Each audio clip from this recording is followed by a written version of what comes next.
जयो राधा माधवा जयो कुंज बिहारी जयो राधा माधवा जयो कुंज बिहारी जय गोपी जन वल्लभ जयो गिरिवरधारी जयो गिरिवरधारी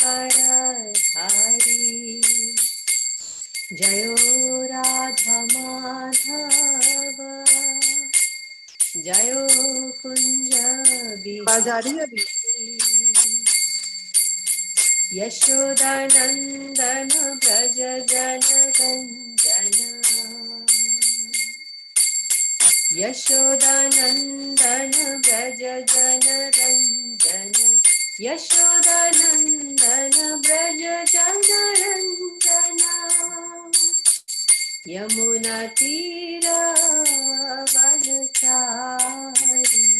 जयो राधा माधव जयो कुंज बिहारी जयो राधा माधव जयो कुंज बिहारी नमो विष्णुपदाय कृष्णपृष्ठाय भूतले श्रीमते भक्तिवेदांत स्वामी इति नामिने नमस्ते सरस्वती देवे गौरवाणी प्रचारिणे निर्विशेषा शून्यवादी पाश्चात्य देशतारिणे जय श्री कृष्ण चैतन्य प्रभु नित्यानंदा श्री अद्वैत गदाधर श्रीवासादि गौर भक्तवृंद हरे कृष्णा कृष्ण कृष्ण हरे हरे हरे राम राम राम हरे हरे हरे कृष्णा कृष्ण कृष्ण हरे हरे हरे राम राम राम हरे हरे हरे कृष्णा कृष्ण कृष्ण हरे हरे हरे राम राम राम हरे हरे हरे कृष्णा कृष्ण कृष्ण हरे हरे हरे राम राम राम हरे हरे जय सच्चिनंदन जय सच्चिनंदन गौर हरि जय राधा श्याम सुंदर राधे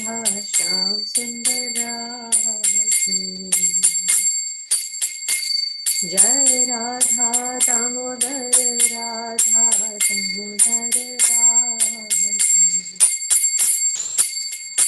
जय राधा पाठ सखी राधे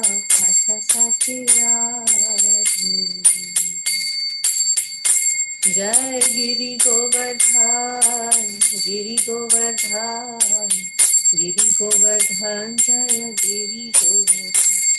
जय जगन्नाथ जय बलदेव सुभद्रा जय सुदर्शन जय सीताराम लक्ष्मण हनुमान सीता राम लक्ष्मण हरि।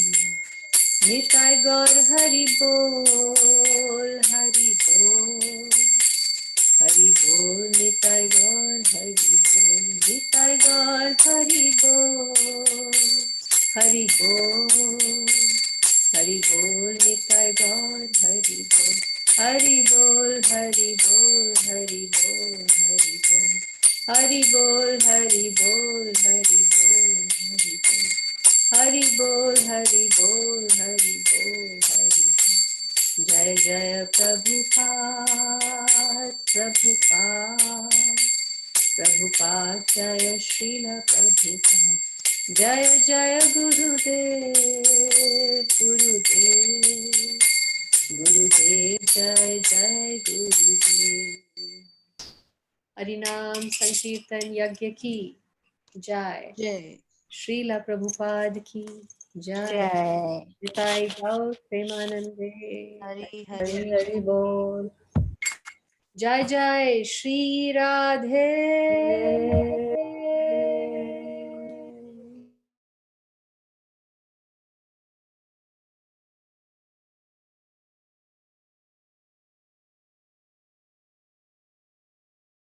निरन्धस्य ज्ञानञ्जनशलाकया चक्षुरुन्मिलितं येन तस्मै श्रीगुरवे नमः। श्रीचैतन्यमनोभीष्टं स्थापितं येन भूतले स्वयं रूपः कदा मह्यं ददाति स्वपदान्तिकं।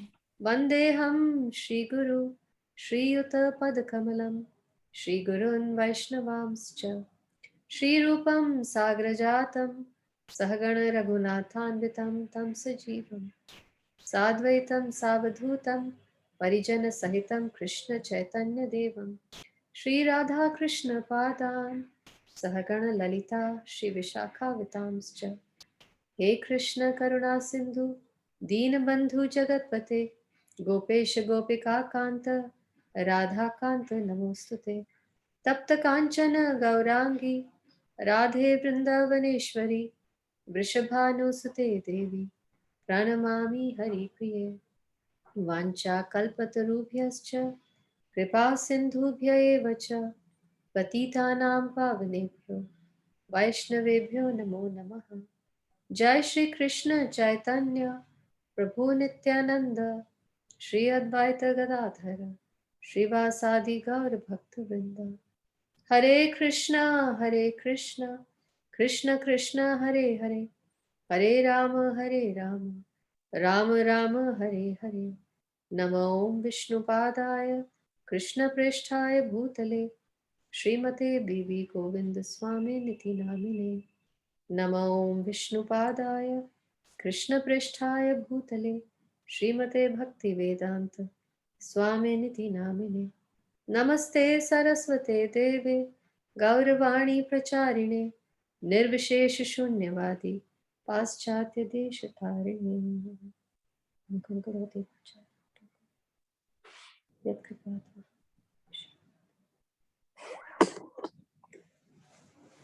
So welcome everyone to our Gita class. We did chapter 2, verse 62 and 63 in our last class. And I've displayed on the screen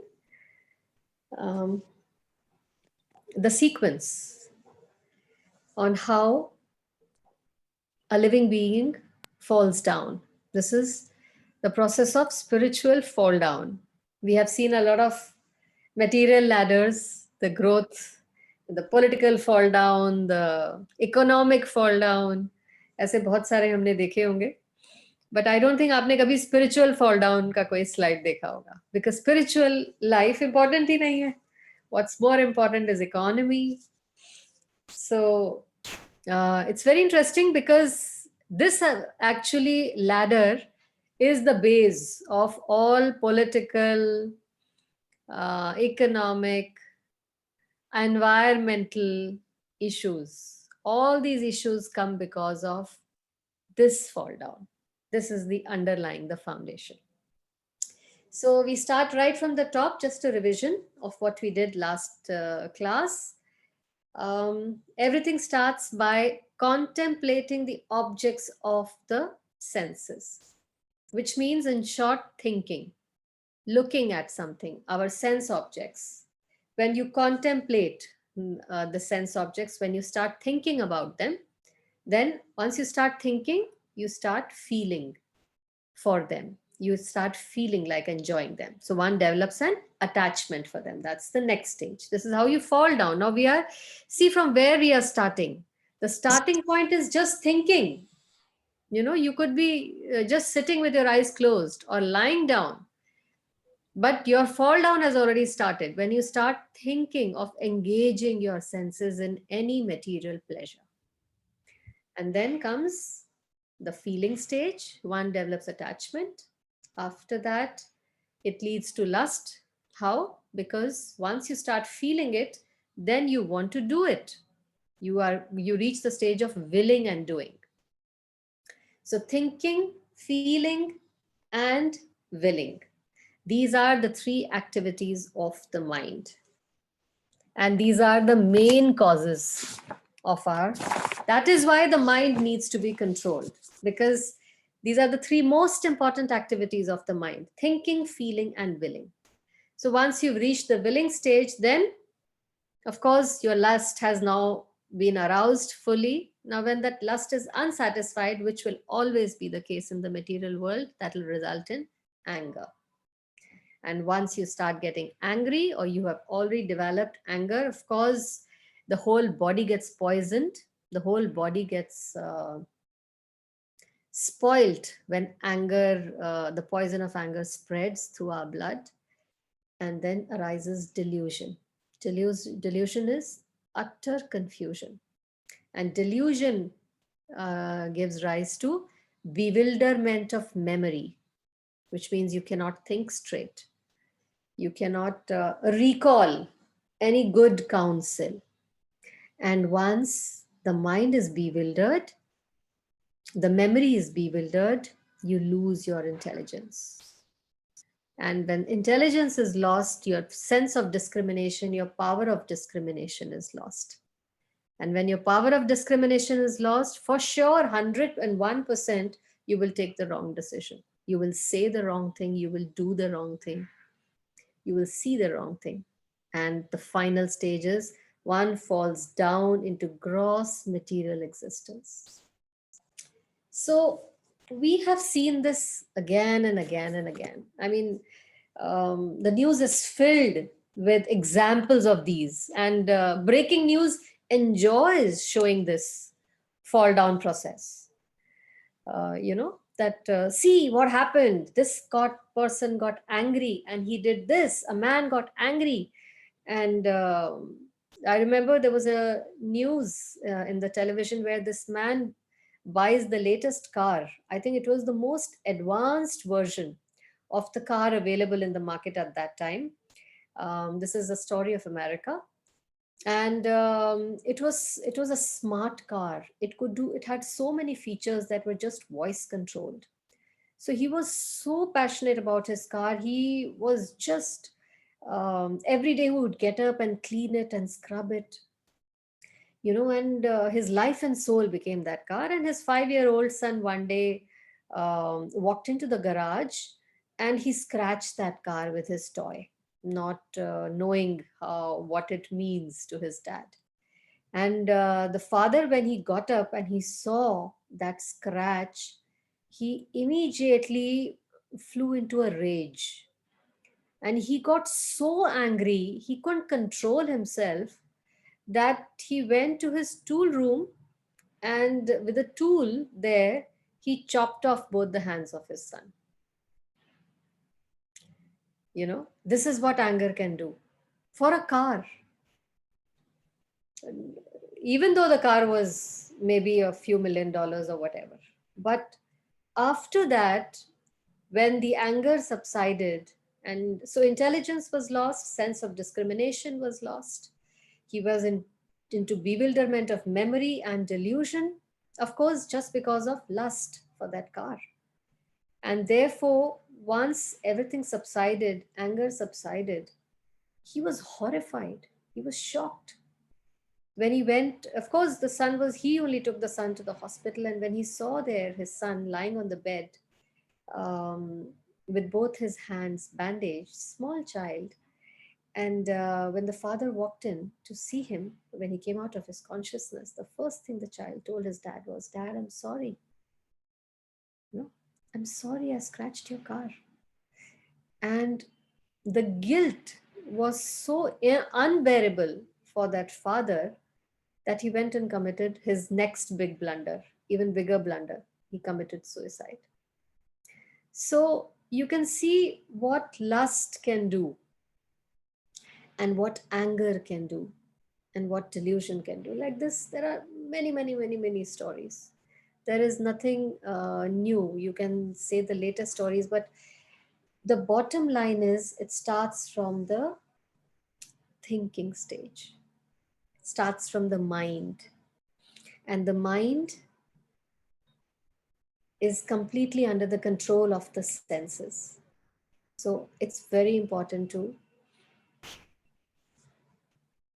control, regulate these. So that brings us to the verse of today, 64. Vaishali, would you read that, please? Yes.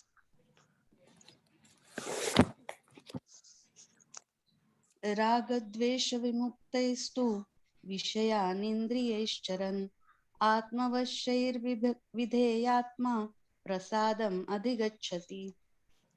But a person free from all attachment and aversion and able to control his senses through regulative principles of freedom can obtain the complete mercy of the Lord. Yeah. So, with a controlled mind and a fixed intelligence, a man remains disinterested in combining the senses with their objects. So, everything such a great soul does is auspicious, and he experiences full satisfaction. The senses do not have to be engaged with the sense objects. It is already explained that one may externally control the senses by some artificial process. But unless they are engaged in the service, there is every chance of fall down. You can try to artificially restrict. I will not see, I will not see, I will not eat, I will not eat, I will not do, I will not hear. But as long as you keep on telling the mind, don't do it, it is just encouraging the mind to do it all the more, like a child. When you tell them don't do it, they want to do it all the more. What is the intelligent way to do? We saw in the previous verses is to give the mind an alternative engagement so that it to distract the mind from the objects of temptation so that it does not it's easy for the mind to be controlled. So although the person in full Krishna consciousness may apparently be on the sensual plane, because of his being Krishna conscious, he has no attachment to sensual activities. The Krishna conscious person is concerned only with the satisfaction of Krishna and nothing else. Therefore, he is transcendental to all attachment and detachment. This is the conclusion. The conclusion is that the causeless mercy of the Lord, which the devotee can achieve in spite of his being attached to the sensual platform. Now, we have been given these senses, we have been given this body, we can't run away from it. We can't run away from these senses, we can't switch them off.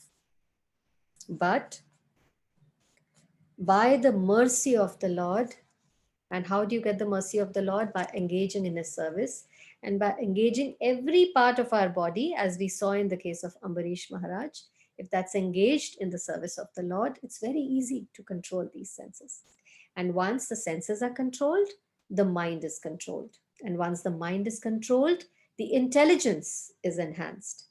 And the soul, the spirit soul, sits above the intelligence.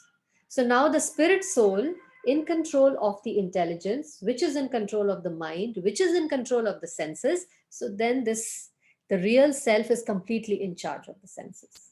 This is another ladder. The spirit soul, the intelligence, comes below the spirit soul. Below the intelligence comes the mind. Below the mind come the senses or the sense organs. So you can see the direct connection of the sense organs to the spirit soul.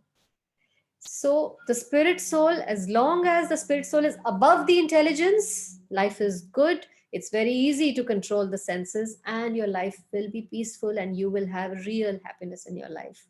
You will not be disturbed by Shitoshna Sukha Dukkha, because you are going to get the changing winter and summer seasons, and Sukh and Dukh will come, but you will not be disturbed. So all these are symptoms of a sthita pragya.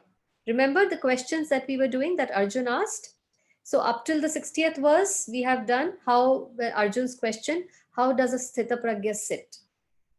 Now we are doing how does he walk, which means how does he control his senses, or how are his senses engaged? This is the meaning of how does he walk. And this is the verse that's telling him that how does he walk. So a living entity, as you can see from this diagram, that he has an aversion to attachment. He's able to control the senses through the regulative principles of freedom, and which are obtained by the complete mercy of the Lord. And once you have the mercy of the Lord, you're satisfied in Krishna consciousness, then the threefold miseries no longer exist. In such a consciousness, intelligence is soon well established. Yeah, so mercy of the Lord is very important. And the mercy of the Lord, how does it come? Through the regulative principles. If you follow his rules, if you obey him, then you get the mercy. And when you follow the regulative principles, you're able to control your senses. And once you're able to control your senses, you're free from attachment and aversion. Free from both attachment and aversion. Got it? But if the living entity is, that will be in the next verse. So this is in the 64th verse. Clear? Let's go to the next verse. 65 padhu. Yes, please. प्रसादे सर्वदुःखानां हानिरस्योपजायते प्रसन्नचेतसो याश्रु बुद्धि पर्यवतिष्ठते. For one thus satisfied in Krishna consciousness, the threefold miseries of material existence exist no longer. In such satisfied consciousness, one's intelligence is soon well established. Yeah. So, although Prabhupada has not given any purport for this verse,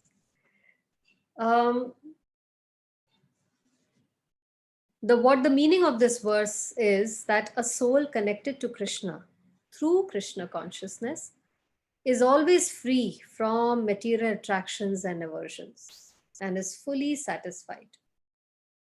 He experiences no misery. Why? Because his intelligence is fixed on Krishna. He is mat paraha. Remember we did this? Mat paraha. He's fixed in Krishna.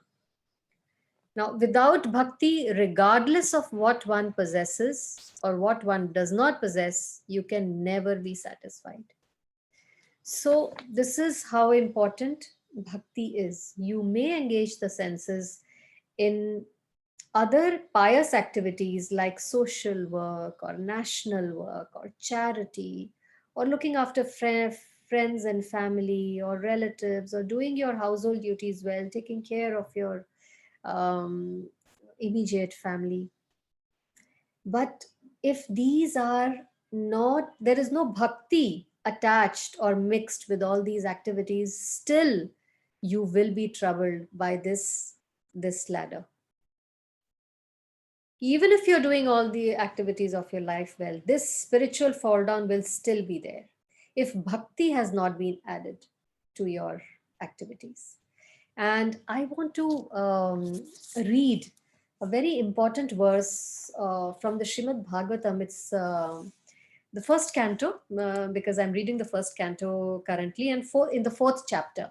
These are verses from 28 to 31. I'll just read to you the person, what Vyasdev himself is sharing. what lack of bhakti does.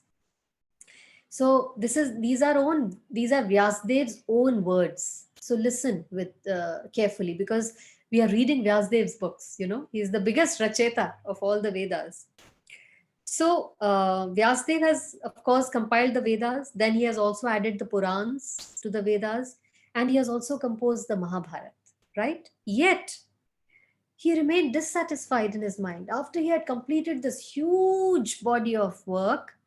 और वृद्ध हो गए थे, पूरा अपना जीवन लगा दिया ये वेदास की रचना करने में, पुराण, इतिहास, महाभारत की रचना करने में. और जब वृद्ध हो गए, he should have felt really satisfied, and he was shocked to see that he is not happy and he's not satisfied with his life's work. So what does he say? I have, under strict disciplinary vows, unpretentiously means bina acting kiye, man se, I did not pretend that I am doing this. I have worshipped the Vedas, I have worshipped the spiritual master and the altar of sacrifice. I have also abided by the rulings, and I have shown the importance of disciplic succession through the explanation of the Mahabharata, by which even women, Shudras, and friends of the Brahmins can see the path of religion. I am feeling incomplete, though I myself am fully equipped with everything required by the Vedas. Still, I am feeling incomplete. This may be because I did not specifically point out the devotional service of the Lord, which is dear both to the perfected beings and to the infallible Lord.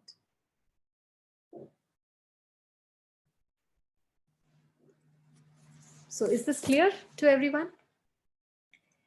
Because he gave all technical information and technical knowledge of how the world works, how the laws of karma work, who is God, who are we, what is the connection, but he did not glorify the Lord.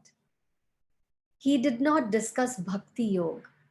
He did not discuss devotional service. That's why his heart was dry. His heart was not satisfied. He still felt incomplete. And just as he was thinking, this thought came in his mind, and he was actually lamenting, sitting by the river. Immediately, his spiritual master appeared. Who's the spiritual master? Narad Muni. And Narad Muni immediately sensed and he said, so are you first? He chastised him. We will come, that's another subject matter. He chastised him that you were not supposed to be dividing the Vedas, because earlier there was just one Veda, Samaved. Vyasdev divided it in Kali Yuga. He said you shouldn't have done that. But now that you've done it and you are still realizing that you are unhappy, you have not added right, like you have rightly understood. You have not glorified the Lord. You have not mentioned anything about Bhakti Yoga. You have not mentioned anything about love of Krishna, love of Godhead. And once you do that, then your heart will be fully desired, fully satisfied. And that's when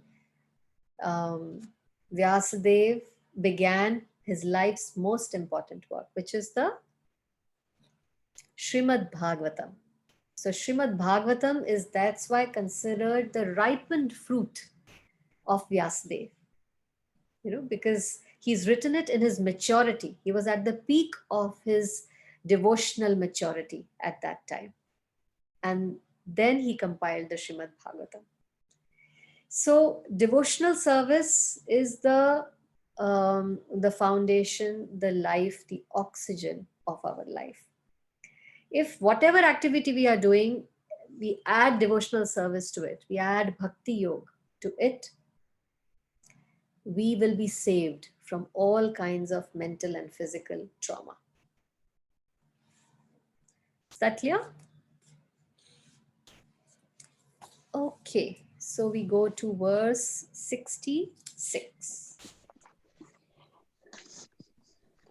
I'll just read one more thing that Srila Prabhupada has said for these verses. He, like he used to always say, you don't need to go to the Himalayas, just to control your senses. I have to control my senses. I have to control my senses. Let me just run away from this world. I will not see anything. I will not hear anything. I will not touch anything. Automatically, my senses will be controlled. No. Why? Like we discussed in the previous classes, wherever you go, your 6 friends, or in the cases of men, your 6 wives always go with you. Which are your 6 wives? Not six, 7 wives. Which are your 7 wives? Your 5 senses, mind, intelligence, and false ego. 8, sorry. ये 8 पत्नियों को थोड़ी आप छोड़ के चले जाते हो हिमालय में. योर मन, बुद्धि, अहंकार भी तो आपके साथ जाता है, और आपकी 5 इंद्रियां भी तो आपके साथ जाती हैं. तो अगर आप इस दुनिया को छोड़ भी दोगे, तब भी हिमालय में जाके ये आपको तंग करेंगी. Isn't it? Your mind, intelligence, and false ego is going to trouble you wherever you may go. You may go into a cave. You will still not be free. So the intelligent way to do, what is the intelligent way to do? You stay here. Prabhupada was giving this lecture in Los Angeles. He said, no need to go to the Himalayas. Stay in LA. Ab Los Angeles mein rahiye. But engage your eyes in seeing Krishna. Then you are as good as the person who has gone to the Himalayas. कोई फर्क नहीं है जो हिमालय में योगी बैठा है और आप LA में बैठे हो. You will get the same result. You will forget all other things. This is our process, he said. You don't need to change your position. Engage your ears in hearing Bhagavad Gita as it is. Then you'll forget all nonsense. Engage your eyes in seeing the beauty of the deity, Krishna. Engage your tongue in tasting Krishna prasadam. Engage your legs in going to the temple of Krishna. Engage your hands in working for Krishna. Engage your nose in smelling the flowers offered to Krishna. Then where will your senses go?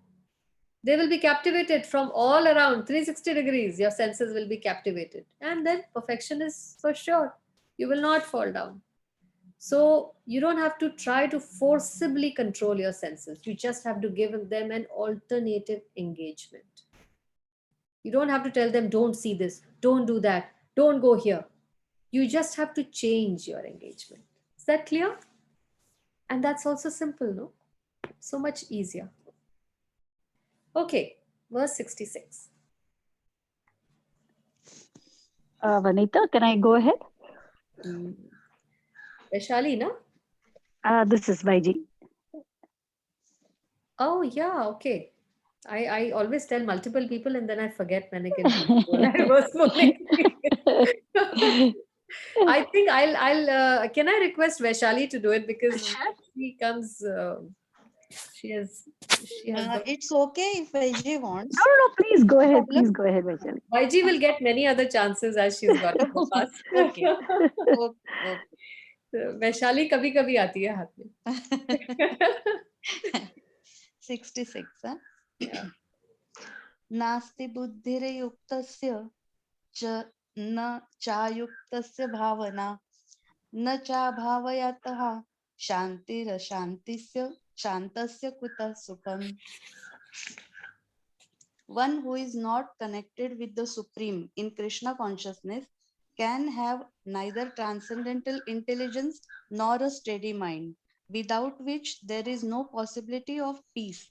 And how can there be any happiness without peace? Yeah. So, the purport says, unless you are in Krishna consciousness, there is no possibility of peace. Nastev, nastev, nastev, gatir anyatha. See, everyone in this world is after peace, isn't it? अब तो peace के लिए धरने भी हो रहे हैं. What a contrast. मांग peace की हो रही है, लेकिन उसके लिए process क्या है? धरना. Protest. They are protesting कि हमें peace चाहिए. So that's how, just see our condition of our intelligence. So what Krishna is saying is that if you want peace, where do you begin? Where does the work begin from? Your work begins from controlling your senses. Come down to the basics. You want peace? Then if you are not controlling your senses, it's not possible. So एक तरफ आपने ठेके शराब के खोल दिए, prostitution centers, brothels खोल दिए, casinos खोल दिए, अब नाइट क्लब्स फॉर विमेन खोल दिए, धीरे धीरे नाइट क्लब्स और क्लब्स फॉर चिल्ड्रन भी खुल जाएंगे. एंड देन दूसरी तरफ you expect there should be peace in the world. सब एक जैसे हो जाएं, सबको एक जैसा पीस मिल जाए. You know, it is such a I sometimes wonder, what are the intellectuals doing? Can't they get this basic fact that on the one hand you are indulging your senses, you are fanning the fire, on the other hand you are saying आग बहुत फैल गई है, आग बहुत फैल गई है, सब कुछ जल रहा है. I mean, can't they see the connection between controlling your senses, regulating your senses? Like Prabhupada used to say that if you're diseased, you go to the doctor, what does the doctor say? He will first give you medicine and then he will give you a diet and a do and don't list, isn't it?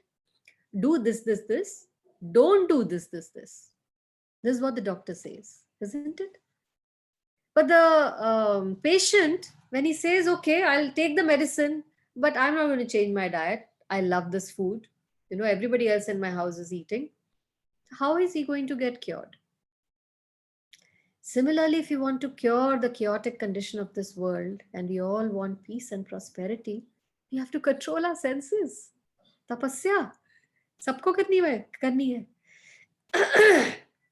We do not know the real yogic principle of controlling the senses. Therefore, there is no possibility of peace. Artificially, you may try for it as much as you want, but it will not be possible.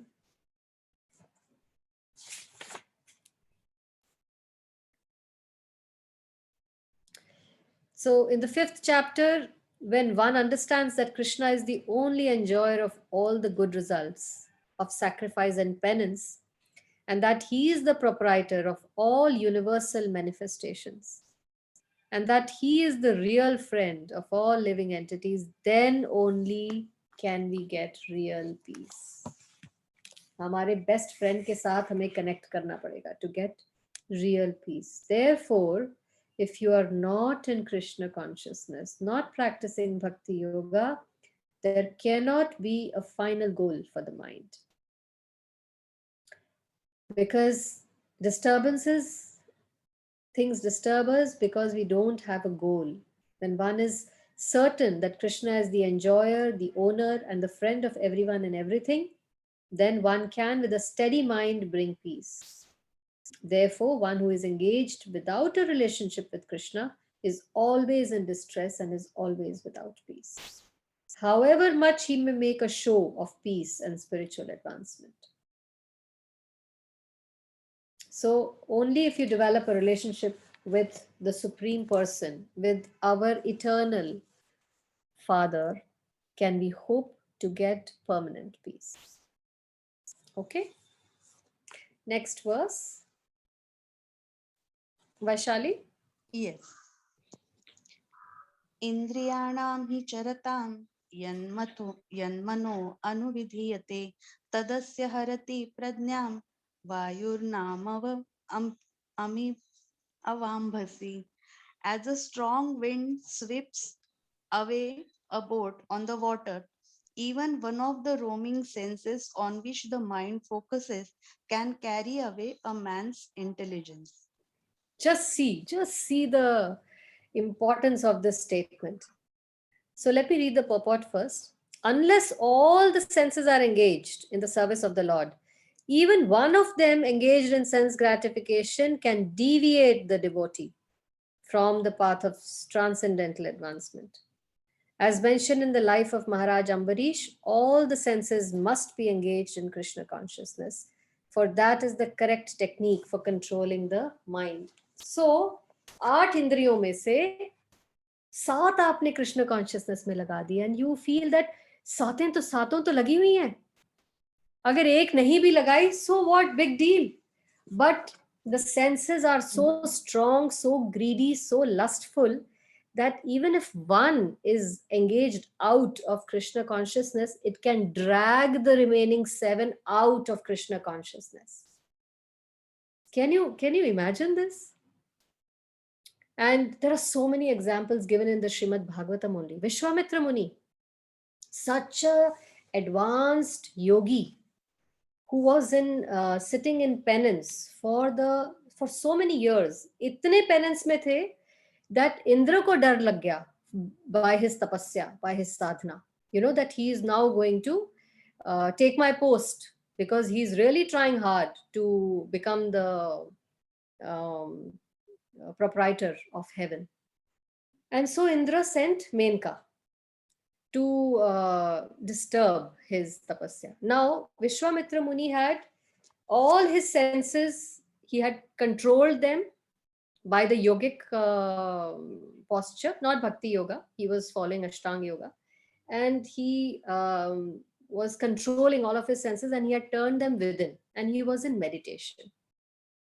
So naturally, his eyes were closed. Menka couldn't do anything there. So what she started doing is just making the sounds with her payal. पैरों में जो पायल बंधी थी बस उससे वो sound करने लगी. And that sound of the payal reached Vishwamitra's ear, just his ear. Everything else was under his control. And just that sound penetrating through this one sense organ was able to disturb him to such a great state that he came out of his meditation, you know. आंखें भी खुल गई, पालती भी खुल गई, जटाएं भी खुल गई, खड़े हो गए. That one sense organ, the ear, was able to destroy the penance of the remaining sense organs. And it pulled him out of his tapasya and he ran after Menka. And in fact, married her and spent so many years until one fine day when it was time for Menka to go back because she was an Apsara. That's when he realized that he had been cheated after many thousands of years enjoying with her. That this one sense organ, the ear, was able to pull him out. So that's why Krishna is saying here that even one of the roaming senses on which the mind focuses can carry away a man's intelligence. Hence, human life is meant for restraining the senses, and we are doing exactly the opposite. Exactly the opposite. Our leaders, our educational institutions, our media, our television, our internet, everything is leading us towards more and more sense enjoyment. And we cannot really hope to protect ourselves or our children from this downward spiral. So this itself is tapasya for Kali Yuga, restraining the senses. So the human life is meant for tapasya, and it is not because my senses are demanding satisfaction, so I should immediately give them whatever I want. The senses are like spoiled children. They will constantly trouble you. Now I want this, now I want that. But an intelligent man will not give in to them. Okay, you want this? All right. Let me speak to my husband. I'll try and convince him, to get you that. No. An intelligent person will say, keep quiet. No, you cannot have it. Keep quiet. This is the way of engaging and such a person is called a Swami or a Goswami. Go means senses and Swami means controller. So he who can control his senses actually is the real king of the world. So a Goswami is the one who has made the biggest achievement in his life, not a multimillionaire or not a Miss Universe or a Mr. Universe or not an Olympic winner. These are people whom we consider to have achieved the highest success in the world, right? Wrong. Because if they were not able to control their senses and they are slaves of their senses, then they are miserable inside. There is no peace, there is no happiness. And you can see this with the case of most successful people. or people who have gained all the most sought after things, they are, if you hear their interviews, they are talking about internal aches and dissatisfaction. So everyone today has made the senses their master. You know? But when you actually become the master of the senses, that is the real success of life. Then you are a multimillionaire. You know, sitting at home, each of us can become multimillionaires when we start controlling our senses. So, if you want to control the senses, you first have to control. What is the best way to control all the senses? Engage them in the service of Krishna. Yes. And which service? Well, what is the best activity that you can do? If you want to control the rest of the senses, which is the one sense that you can control the first? And Chanting. automatically all the other senses will come. Mind. Mind hoga. Tongue. Who said tongue? I did. Yes. By chanting, we can do this. That's right. Chanting and eating prasadam. That's right. This is the most, how should I say? Sure path. शरारती. Absolutely. सबसे ज़्यादा शरारती sense organ है हमारी tongue, because it's the only sense organ that does two activities. All other sense organs do only one. That is why it is doubly strong. So once you're able to control the tongue, automatically you can control your other sense organs and your mind. Therefore, there is so much stress, and therefore Chaitanya Mahaprabhu came with a simple solution.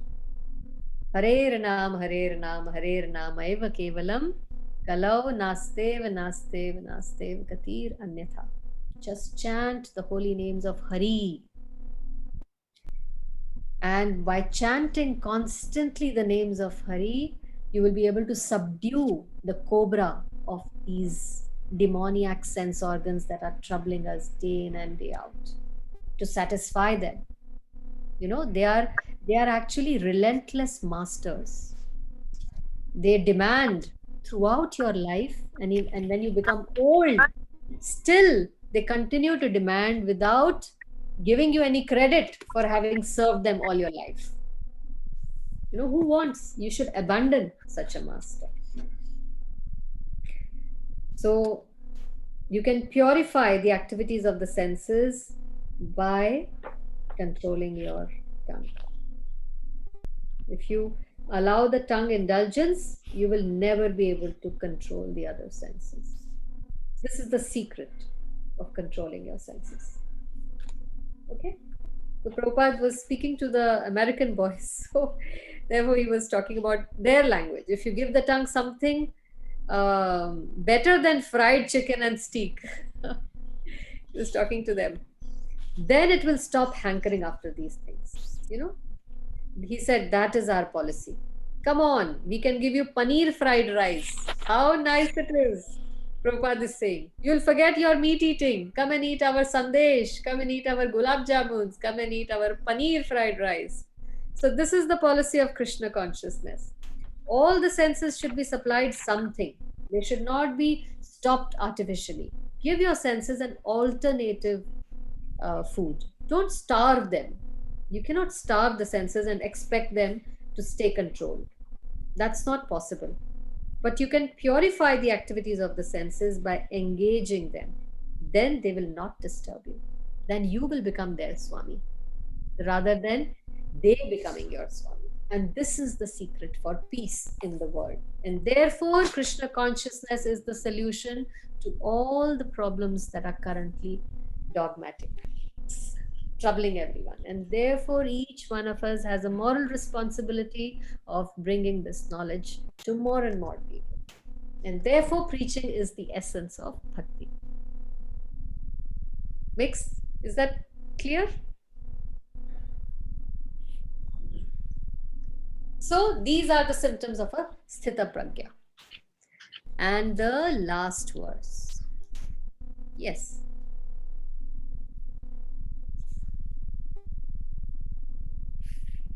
$68 पढ़ना है.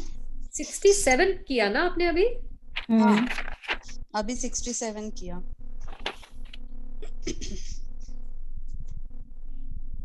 Yes, please. 68. Okay. तस्माद्यस्य महाबाहो निगृहीतानि सर्वशः इन्द्रियाणीन्द्रियार्थेभ्यः तस्य प्रज्ञा प्रतिष्ठिता. Therefore, O mighty arm, one whose senses are restrained from their objects is certainly of steady intelligence. Yeah, purport. One can curb the forces of sense gratification only by means of Krishna consciousness or engaging all the senses in the transcendental loving service of the Lord.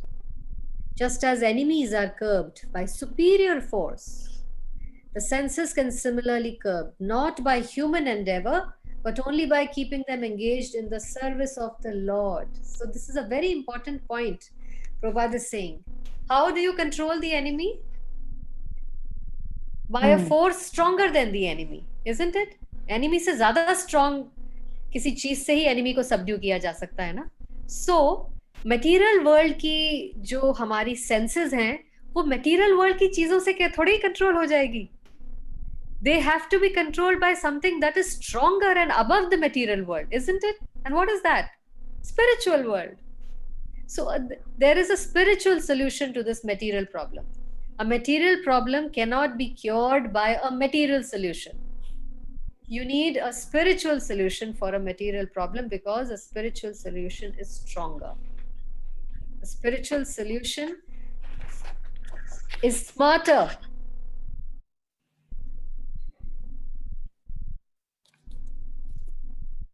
One who has understood this, that only by Krishna consciousness is one really established in intelligence, and that one should practice this art under the guidance of a bona fide spiritual master, is called a sadhak, or a suitable candidate for liberation. Okay?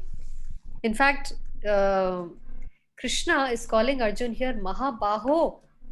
He's saying, Arjun, you are the mighty armed. You are capable of single-handedly killing this Akshayani Sena of the Kurus. Itne strong ho tum. And here you are, you were not able to control your senses. This tiny senses se tumse control nahi ho rahi aur वैसे तुम महाबाहु हो. That's why Krishna is addressing him like this. Instead, Srila Vishwanath Chakravarti Thakur says that Mahabaho means just as you subdue your enemies, O mighty armed one, in the same way you should subdue your mind. अपने senses को भी वैसे ही control में करो जैसे तुम यहाँ युद्ध करने के लिए अपने इन कुरुओं से. So he who is physically strong and a good soldier or a good combat soldier or a kshatriya will not be regarded as strong if he is a slave of his senses. So the real strength, or he is actually a Dhananjay or a real hero who can actually say no to the demands of his senses. He can tell them, keep quiet and sit down. I will give you what I want to give you, when I want to give you, where I want to give you. Not when, what you want, how you want, where you want. तुम्हारे हिसाब से मेरी जिंदगी नहीं चलेगी, मेरे हिसाब से मेरी जिंदगी चलेगी, isn't it? Don't you want to be, supposing all of us have our own homes. But if somebody else comes and tells you what to do in your house, how are you going to feel? Somebody else comes and decides what time you have to get up, what will be cooked in your kitchen, how you have to raise your children, कौन से स्कूलों में आपके बच्चों को भेजना है, कौन से कॉलेजेस में भेजना है, किन के साथ उनकी शादी होगी, ये सब कोई और आपको आगे बताए. How are you going to feel? Or can you still say that you are the master of that house or you own that house? Can you still be called the proprietor of that house? No. Isn't it?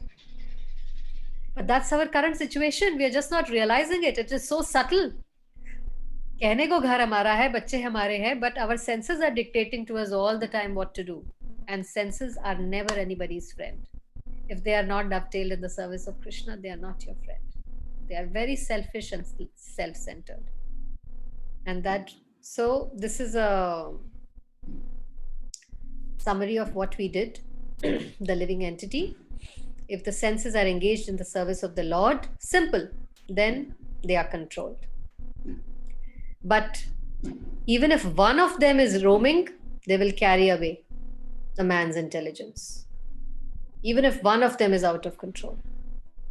And if the senses are restrained from their sense objects, then you get a steady intelligence. And if the senses, the restraining of the senses is practiced under a guru, under a spiritual master, bona fide, who knows this science, somebody who already has this under his control and who knows this science, only he can handhold you and guide you. And such a person is called a sadhak, or he is a candidate for liberation. And that's why we follow Jagat Guru Srila Prabhupada. So these are the symptoms of a sthita pragya. How does he walk? When his senses are all engaged. Is that clear? Okay, so we've done what, 5 verses today or 6? 5. Yeah, 5. And we have 10 more minutes to go. So does anybody have any questions? Like I was saying in the beginning of class, that this is a very important chapter. So henceforth, when the chapter finishes, we are going to do an exercise at the end of the chapter. It will be called a deep dive exercise, where you dive deep into the concept of the, ताकि ये पूरा chapter summarise हो जाए, इसका concept आपको अच्छी तरह समझ में आ जाए, प्रैक्टिकली आप इसको अप्लाई कर सको. एक छोटी सी एक्सरसाइज करेंगे नेक्स्ट क्लास में. So next class में तो we will finish this chapter, na? Remaining 4 verses, 69, 70, 71, So after we 72. finish, after we Okay. finish this, so after we finish this chapter, that's what I meant. We will do, after the completion of every chapter, we will do a deep dive exercise. So that साथ के साथ summarize करते जाएंगे तो you will, everything will be linked. Chapter 1 will be linked to chapter 2, will be linked to chapter 3. As you read chapter 3, you will still remember what we did in chapter 2. And you will be able to link it to the teachings of chapter 3.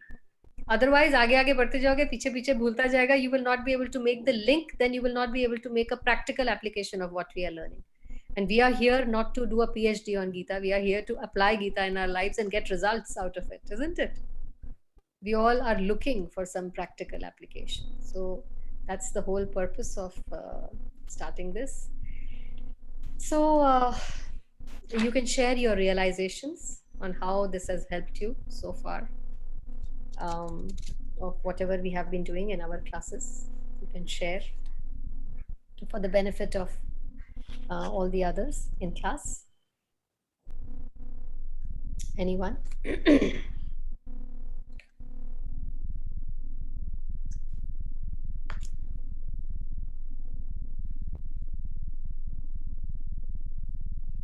The last Thursday of this week is Nityanand Trayodashi. So we won't have class. Our deep dive exercise will be now in March, because there are only two Thursdays left.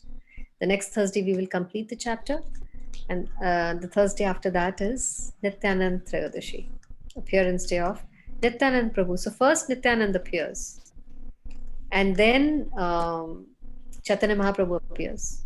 Isn't it? First Balram appears, then Krishna appears. It's a very big day.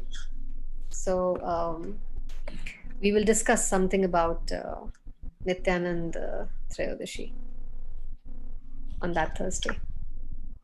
25th of Feb. Yes.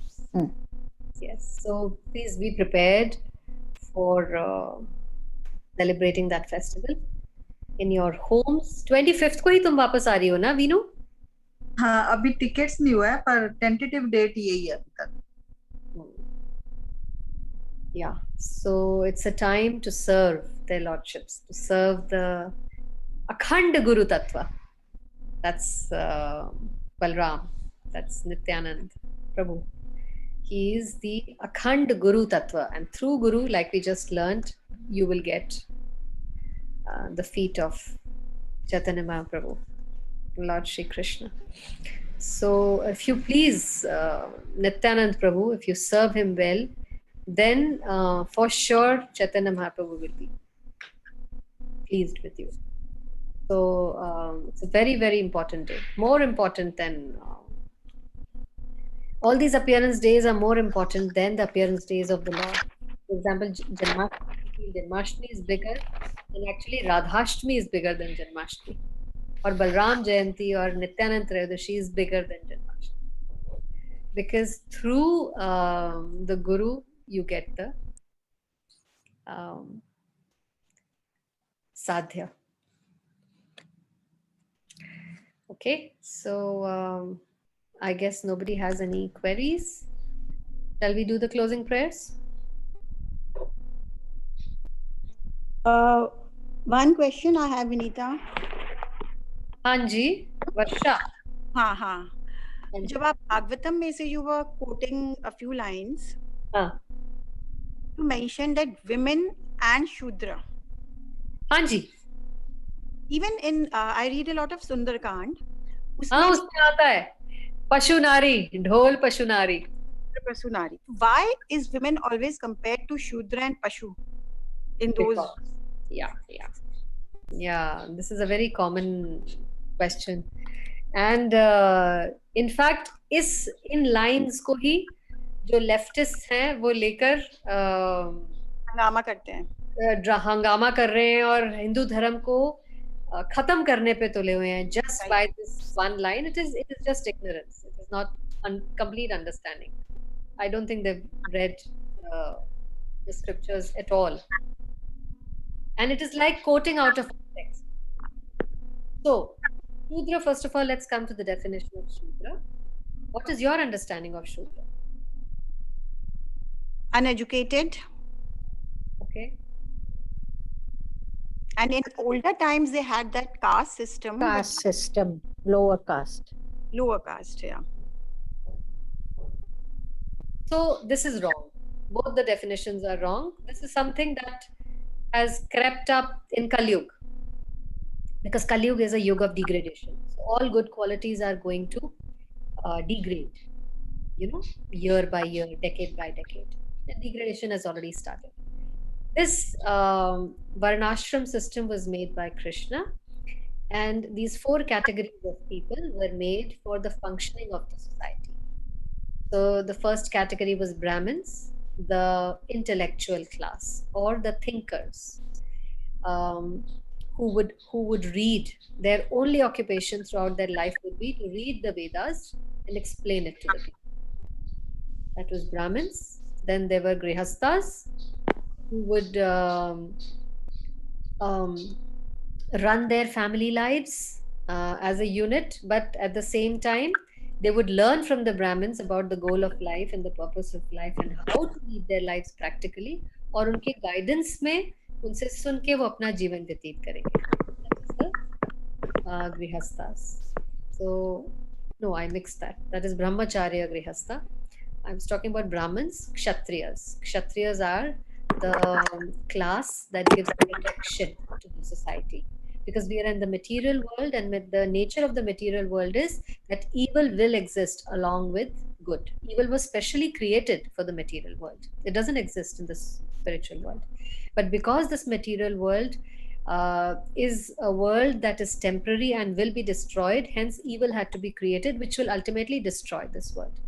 And as long as evil is there, we need protection. So the Kshatriya class of people will naturally be courageous. They will naturally be inclined towards taking Kshatriya kind of occupation responsibilities. Third is the Vaishyas. Of course, to run the world, to run the economy, you need business, you need income. So this community will be the income providers to run this the civilization, so that the remuneration is constantly generated, the smooth functioning of the society goes on, because everybody needs food, shelter, and protection. And for all these things, you need money. So Vaishyas. And then the fourth class is the Shudra. This class was the skilled labor, the manual labor. Imagine if everybody is Brahmins, who's going to do the cleaning work? If everybody is a Kshatriya, who's going to do the skilled labor of construction? If everybody is a Vaishya and busy in earning money, who is going to do the creative work? The manufacturing, cleaning, artisans. So these Shudras are the kind of people who will not be inclined. Their natural tendency is not towards learning anything. Their natural tendency is not towards fighting. They have no interest in earning money, but they love skilled labor. And they are very crucial. You know, we also can't run our household without a helper around. Don't we need help in the house? And if nobody has the mood of helping or working, can this world run? You need helpers in every sphere of life. Whether you have to run a hospital, you need helpers there. If you have to run a school, you need helpers there. You have to run your own family life, you need helpers there. So Shudra is that class of man who likes doing this work. And they are also crucial to the running of the society. So these four categories of people are there according to their qualities, not according to birth. In Kali Yuga, this degraded into birth. कि Brahman का बेटा Brahman ही होगा. No, the Bhagavatam clearly says that if a Brahman's son is acting like a Shudra, his habits or his karam is that of a Shudra, then he should be considered a Shudra, not a Brahmin, even though he has taken birth in a Brahminical family. So a Shudra is actually just a skilled labor who has no other interest in any three of the other activities. Similarly, a Kshatriya does not have interest in Brahminical understanding of the literature. So he goes to the Brahmins to take counsel. This is how the kings used to rule the kingdom. That whenever they had to take any decision, they would consult the Raj Rishis. कि शास्त्र क्या कहते हैं इस बारे में? Please tell us. And then they would take a decision. So they were the guiding class. The Brahmins were always the guiding class. And women by nature are very naive. Women are innocent and gullible. उनको बहुत easily exploit किया जा सकता है.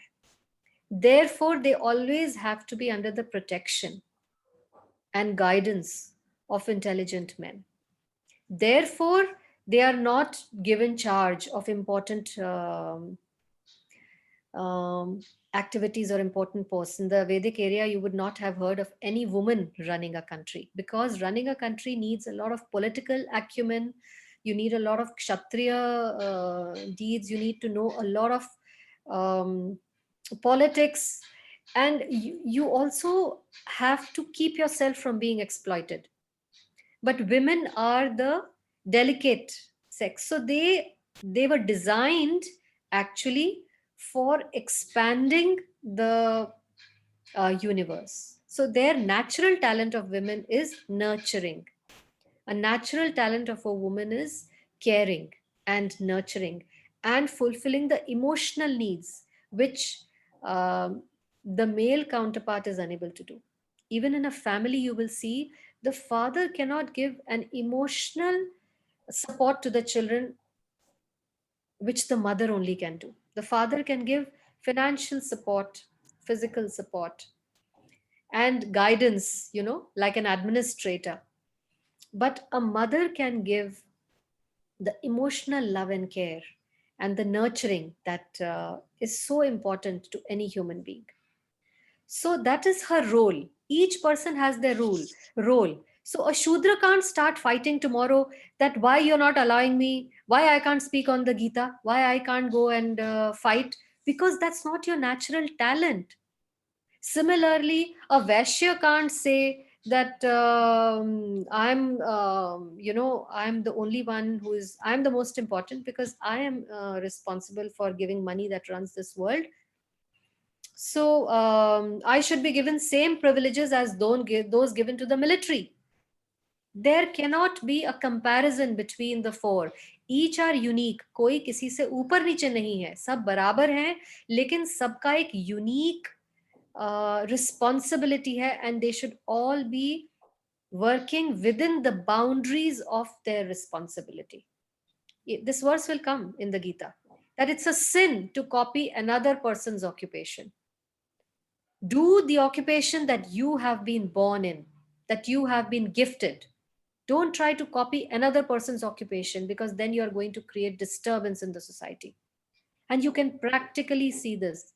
I think during the time of emergency or some such situation, there was a lack of army personnel, and बहुत shortage था army men का. So without taking any physical test and emotional test, all kinds of people were invited to join the army. And so a lot of Shudras, a lot of all other varieties of people, without passing the mental test that an army man should have or any physical test, they all joined just for money. And the moment the call was given to them that the enemy has attacked, and everybody get ready, please reach their posts, because we have to go. Everybody, most of these people who were not qualified mentally, they reported sick. They didn't turn up. So it was left to, again, a very handful of army men to fight that battle, because these other categories of people, because they had artificially given up their own natural occupation and artificially taken up this occupation, they couldn't do justice to it. For example, you tell a painter to go and give a presentation. He says, I know nothing about it. I'm a painter and I like to paint. I can talk about colors and about art and about creativity, but I have no idea how to run a company or how to make cars. So you are artificially renouncing your occupation and copying another person's occupation just because it gives you more money or it has more prestige in society. This is sinful. Similarly, women have a place. There is no need for her to snatch the place of a man, and neither is there any need for a man to snatch the place of a woman. They have been designed by God like two parallel wheels of the car, and both the wheels walk parallelly to run the cycle of the grihasthashram, and each has their role which cannot be interchanged. Since women are childbearing, Prabhupada had asked, a woman reporter had asked him, Prabhupada, what do you think about women's liberation? Prabhupada said, you tell me first, you answer this question first, that can men bear children? No, no. Only women can bear children? Yes. So can you expect a woman who has just delivered to go to the front and fight if there is an attack? Or to start working in office from the very next day? Does she not need care? And does the child not need more care with the mother around? Can the father take the place of that? So where is this artificial snatching of each other's jobs? And what is this rebellion that what he can do, I can also do? And why I'm not getting to do it? So women are gullible, women are exploitable, they are naive. Therefore, they are not they would not be more inclined towards self-realization as would be men. The male body is more suitable for self-realization, for renunciation, for liberation, for mukti. Because it's easy for them to engage their senses, or even become a sannyasi, detach themselves from the world and roam around like sannyasis from one state to another, from one town to another. कहीं भी सो सकते हैं, कहीं भी नहा सकते हैं, कहीं पे भी कुछ कर सकते हैं. Women कर सकते हैं. Liberated women, so-called liberated women कर सकते हैं ये. Every 3 days going and living in somebody else's house, traveling from one place to another. So why this artificial tit for tat? Women are best, they perform to their highest capability, to their highest potential when they are in a secure and protected environment. That's where they work the best. And therefore this sentence has been given, that this is their natural capability. So they should work according to that capability. It is not downgrading them or degrading them. That is a recent phenomenon in Kali Yuga, which is wrong. This exploitation of women in the name of caste is wrong. It is denounced in scriptures. Women have been given the highest pedestal, that of respect. In fact, our Shastras say that every woman has to be given the respect of a mother, not even of a sister or a friend. Mother. All women have to be given due regard as mothers, except one, your wife. बाकी सबको माँ के नजरिए से ही देखा जाएगा. So उनको बहुत respectful position दी है, and a position of protection. Then she can flower and blossom, and she will not be exploited by other men, because the nature of this world is exploitation. So anything that is very precious has to be protected, and women are very precious. They are the most precious commodity of this world. Without women, this world will become like a savage house. जंगली खाना बन जाएगा ये. अगर women सारी की सारी इस वक्त women को निकाल दिया जाए दुनिया से, vacuum, then this world will become a jungli ghar. So women are the ones that keep the men sane, but they also need protection. Is that satisfactory, Varsha? Yes, quite. Yeah, there is no need to challenge this. Delicate चीज को delicate बोलना offensive क्यों लगता है ladies को? It's so wrong. This women's liberation is absolutely foolish. Already the men are suffering by meat eating, intoxication, illicit sex, and now the women are saying हमें भी करना है. सिर्फ यही क्यों करेंगे, हमको भी करना है. How foolish is that? They are not happy. The ones who are already doing this are not happy, and by copying them you think that you will become more happy than them just because you want to be equal.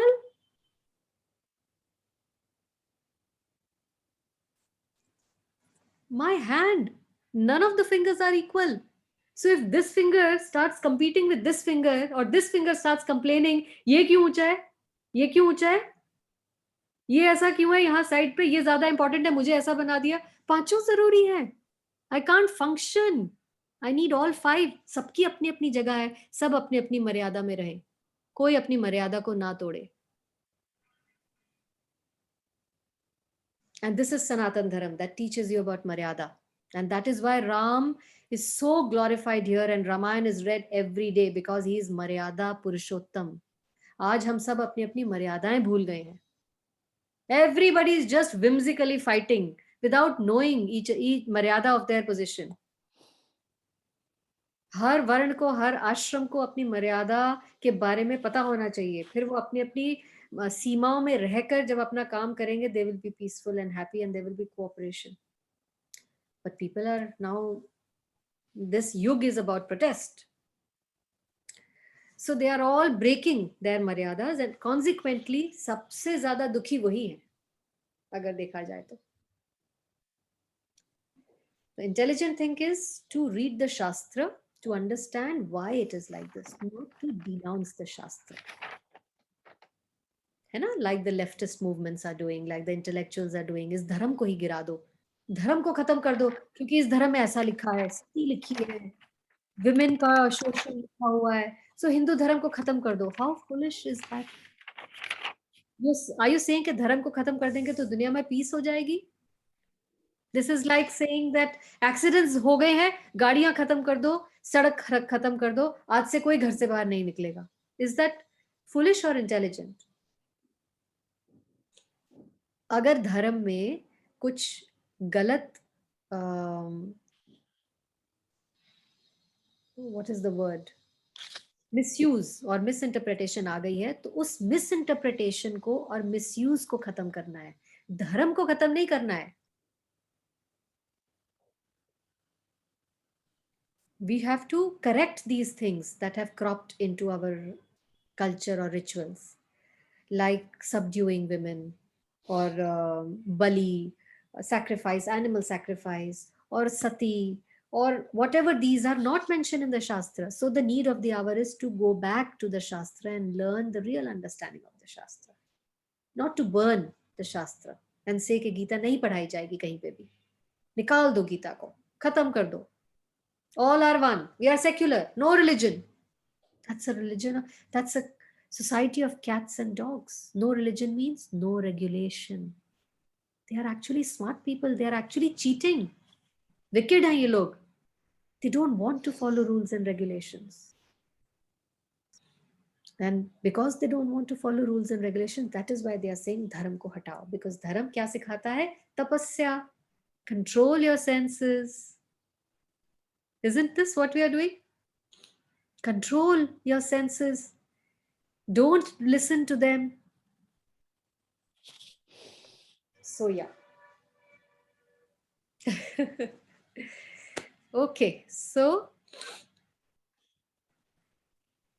closing prayers. Varsha, will you repeat after me?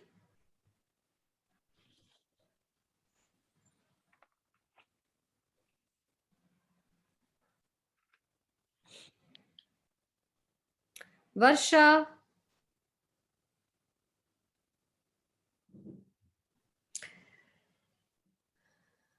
Okay.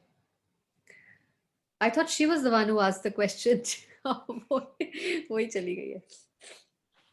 अच्छा, No, Meena. I'm here. I'm here, right here. I just have to get a glass of water. Okay. Yeah. Okay. Ekam Shastram. Ekam Shastram, Devaki Putra Geetam. Devaki Putra Geetam, Eko Devo. Eko Devo, Devaki Putra Eva. Devaki Putra Eva, Eko Mantras. Eko Mantrasya, Asya Namani Yani. Asya Manyani, Karmapi Ekam. Karmavi Ekam, Tasya Devasya Seva. Tasya Devasya Seva, Tvameva Mata Chapita Tvameva. Tvameva Mata Chapita Tvameva, Tvameva Bandhushcha Sakha Tvameva.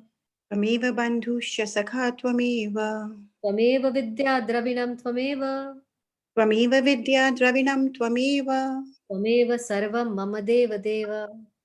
Tvameva Sarvam Mam Deva Deva, Krishnaya Vasudevaya. Krishnaya Vasudevaya, Hare Paramatmane. Hare Paramatmane, Pranata Kalesha Nashaya. Pranata Klesha Nashaya, Govindaya Namo Namaha. Govindaya Namo Namaha, Krishnaya Vasudevaya. Krishnaya Vasudevaya, Devaki Nandanaya Cha. Devaki Nandanaya Cha, Nandagopa Kumaraya. Nandagopa Kumaraya, Govindaya Namo Namaha. Govindaya Namo Namaha, Vasudevam Sutam Devam. Vasudevam Sutam Devam, Kamsa Chanura Mardanam. Humsacharuna Mardanam, Devaki Paramanandam. Devaki Parimanandam, Krishnam Vande Jagadgurum. Krishnam Vande Jagadguru, Katyayani Mahamaye. Katyayani Mahamaya, Mahayogini Adhishwari. Mahayogini Adhishwari, Nandagopa Sutam Devi. Nandagopa Sutam Devi, Patim me kurute namaha.